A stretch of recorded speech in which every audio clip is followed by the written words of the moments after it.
Ah, merci Octavie, très très très joli bouquet. Donc français, 100% français. Français, ça doit vous plaire ça Florian Philippot, non? Bienvenue à vous en tout cas. Président, patron du mouvement Les Patriotes. Alors évidemment, on va tout de suite parler de ce qui est en train de se passer sur Paris, ce fameux convoi de la liberté.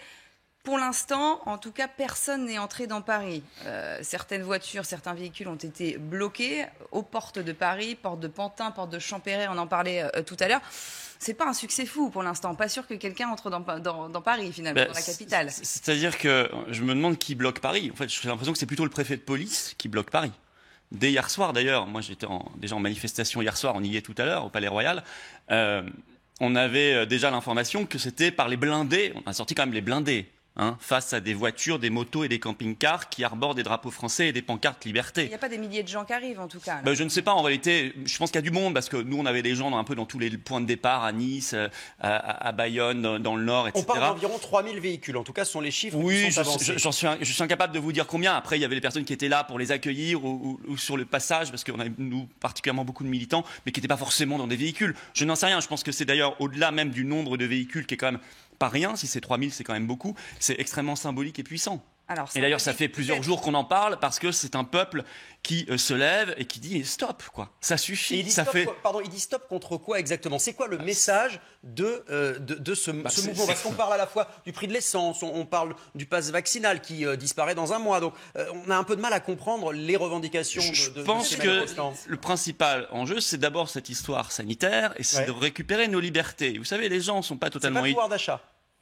Sûrement, il y a plein de problèmes en France. Je veux dire, il y a plein de problèmes. Mais avant tout, c'est les restrictions. Vous savez, nous, on est en manif depuis 16 mois chaque semaine, depuis octobre 2020. Et on est sur ces questions de liberté parce que vous savez, les gens ne sont pas idiots. Quand on nous dit, Monsieur Attal nous dit, le pass va être levé là 10 jours avant. C'est ça, c'est que l'agenda quand même annonce la levée des restrictions. Mais combien de fois elles sont temporaires ces restrictions. Elles sont temporaires. Elles ne durer non plus éternellement. Elles sont temporaires depuis 2 ans.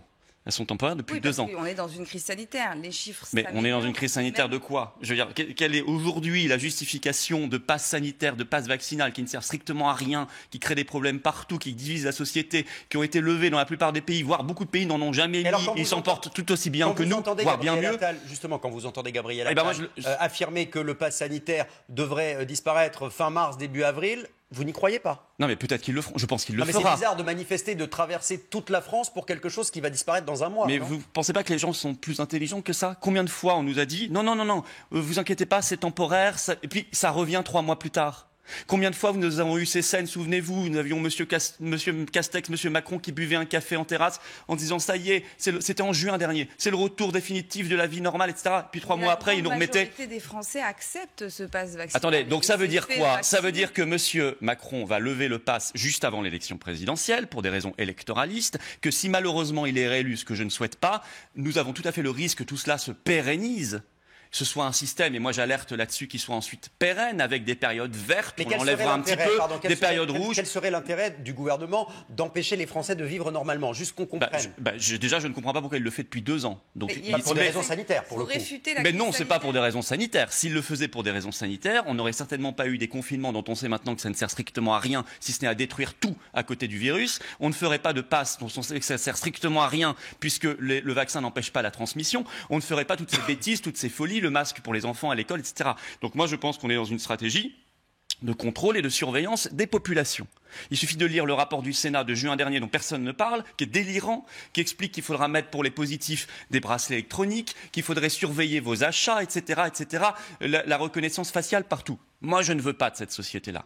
Sous prétexte sanitaire ou sous prétexte climatique ou je ne sais quoi, je sais qu'on va vers des choses qui n'ont plus rien de sanitaire et qui sont tout à fait en lien avec le contrôle de la population. Si c'était sanitaire, alors M. Macron n'aurait pas fermé 17 000 lits pendant son mandat à l'hôpital et il n'aurait pas mis dehors des infirmières suspendues. Vous utilisez des arguments qui sont plutôt radicaux et qui correspondent aux thèses complotistes. D'ailleurs, on en voit, et peut-être qu'on va à un moment les entendre. Je vais quand même répondre à ça parce que... Vous savez quoi, on va les entendre maintenant, je pense que ce sera le mieux. On voudrait vous entendre juste après, parce que ce sont des manifestants justement qui participent à ce convoi de la liberté. Ce sont des interviews qui ont été recueillies du côté de Toulon par Paul Larouturou. Écoutez, vous en parlez juste après. Là, il est journaliste. Parce qu'on veut garder notre liberté, on va être tous pucés. Comme en Chine. Qui veut vous mettre des puces et pourquoi faire? Pour nous enlever nos libertés, on va vivre, ça s'appelle le transhumanisme. On va plus être des humains. On va être des bêtes, là, sur Terre. Le grand reset, mais c'est le changement du monde, et on ne veut pas, ce changement du monde. Vous pensez qu'on va vous installer des puces dans le corps? Oui, tout à fait. Tout à fait. Et le début du manque de liberté, il va y avoir un génocide. Génocide. Acceptable. C'est-à-dire, on va parler de génocide. Parce que dans les vaccins, il y a la molécule Spike. Il touche votre ARN. Mais on vous a vacciné pour rien. C'était une grippette. Vous adhérez à ces propos? Mais non, mais pas tout, bien sûr que non. arguments. Ceci dit, je vais vous dire, la puce, vous savez que le pass sanitaire sous puce, ça existe en Suède. Hein. C'est Ah, des mais en articles France, tout à ça fait existe ou officiels. pas Si ça existe en Suède, ça existera peut-être Non, en mais il y a France. des gens qui nous disent que... Il y a des gens qui seront parfaitement capables de se le faire, vous inquiétez pas. Implanter. Le vaccin de contenir à l'intérieur une puce électronique. Oui, Vous confirmez que ça n'est pas vrai. On connaît les méthodes de Monsieur Laroutourou qui va au zoo à chaque fois qu'il fait un Alors, reportage parce qu'il a un grand mépris pour les gens. Mais il vient de Quotidien, je crois. C'est ça, il vient de Quotidien. Et Bon, alors, on connaît leur méthode. Journaliste en tout cas. Oui, mais je sais comment il fait. Il vient, il va voir les gens. Il pose des questions aux gens voilà, qui sont dans vos manifestations, pardon. Non, mais voilà. Bon, Bah moi, oui. je vais vous dire une chose. J'ai entendu Monsieur Macron dire hier, nous avons besoin de concorde et de bienveillance. Il appelait au Les calme. propos dans Ouest France, exactement. Voilà. Monsieur Macron qui, un mois avant, a insulté les gens en disant « je vous emmerde ». Qui a créé la discorde. Vouloir emmerder les non-vaccinés. Voilà. Oui, c'est bien pour un chef d'État. Mais je vous emmerde. Mais on peut tout à fait défendre, vous avez raison comme vous le faites. Ces propos, moi, je ne les défends pas. Je remets l'église au centre du village. En tout cas, on ne peut pas dire quand on dit ça, et quand on traite des gens de non-citoyens, ce qu'il a fait dans la même interview il y a un mois, on ne peut pas dire il faut de la concorde et de la bienveillance alors qu'on a créé la discorde et la division partout. Les gens sont révoltés. Alors vous trouverez toujours des propos qui vous paraîtront caricaturaux, faux, etc. Bien sûr. Mais vous trouverez surtout dans ces manifestations que moi je fais depuis 16 mois, des pompiers. J'en fais parler un tout à l'heure. Il a 19 ans. Il a été foutu dehors des pompiers parce qu'il n'a pas fait sa 3e dose, qui sert strictement à rien. Il a 19 ans le gamin. Qu'est-ce qu'il risque? Rien. Il n'y a pas eu un mort de moins de 20 ans du Covid. C'est un acte collectif qu'on demande aussi à tout le monde. Donc, non. En même temps, c'est aussi la loi. Et donc, quand on vous demande de vous faire vacciner pour avoir le droit d'aller manger. Vous parlez d'un cas sur combien? Combien de pompiers qui, eux, ont des milliers, madame. Justement. Des milliers qui ont été suspendus, là, pareil, ainsi que des infirmières. La dernière manifestation, c'est 6 000 personnes à Paris. Et ça, vous estimez que ça représente la population française? 6 000 personnes selon quelle source? Selon quelle source? Mais selon les chiffres du ministère de l'Intérieur, si vous les doublez. Donc là. On les double, 12 000. C'était pas mal. Alors, même les triplés, ça reste, excusez-moi, mais anecdotique comparé à 66 millions de Français. Un mouvement depuis 16 mois. 6 000 personnes oui. Non, 6 000, c'est le ministère de l'Intérieur. Je pense que vous êtes journaliste, pas fonctionnaire du ministère de l'Intérieur. Même si c'est 12 000. Et même si c'est 12 000, vous trouvez que c'est anecdotique?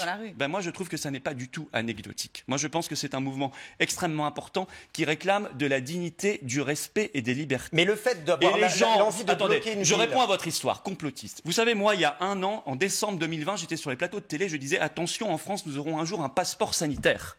Les journalistes comme vous et les autres invités, tous me disaient c'est complotiste, il n'y aura jamais de passeport sanitaire en France. On se l'est payé bien plus grave encore que je ne le pensais, puisqu'il est devenu vaccinal quelques mois plus tard. Donc si vous voulez cette histoire de complotiste, il faut arrêter. Ça fait 2 ans qu'on est dans un délire total, qu'on a créé 650 milliards de dettes pour rien. Donc on a grevé les finances de la France pour un siècle. En même temps, on nous dit on ne peut pas mettre la retraite à 60 ans, il n'y a pas d'argent, on ne peut pas ouvrir les hôpitaux, il n'y a pas d'argent. Pour les familles endeuillées, c'est un petit peu difficile pour les familles endeuillées quand même. Pour les familles endeuillées, il y en a eu. Mais tout à fait. Mais vous savez, les familles endeuillées, elles auraient aimé, je crois qu'il y ait des infirmières en plus grand nombre et des lits à l'hôpital en plus grand nombre plutôt qu'on enferme. Elles auraient aimé qu'on laisse les médecins prescrire les traitements librement plutôt que de leur empêcher. Les familles endeuillées auraient aimé tout ça. Plutôt que d'avoir une politique où on a fermé le rayon chaussettes et slips dans les supermarchés en vous disant que c'était sanitaire, et où on vous explique que faire un pass vaccinal alors qu'il y a eu 500 000 jusqu'à 500 000 contaminations par jour, c'était une politique sanitaire. Ce sont des questions qu'on a posées et qu'on a abordées. Nous avons actuellement d'ailleurs, je le le signale, 350 morts Covid par jour en France en ce moment. Ce qui n'est pas rien. Donc ce qui prouve que c'est complètement débile cette politique. C'est-à-dire que ce sont tous des non-vaccinés. Dans les chiffres sont assez clairs. Vous ne pouvez pas avoir 350. Une grande majorité des personnes qui décèdent aujourd'hui sont non-vaccinées. Ou des gens en comorbidité. C'est totalement faux. Vous avez aujourd'hui. Si ça c'est totalement vrai, nous avons ces chiffres. On ne pourra pas se mettre d'accord de toute façon. D'abord, même les chiffres officiels disent absolument pas ça. Ah oui, mais si vous dites que tout le monde nous ment, là on est compliqué.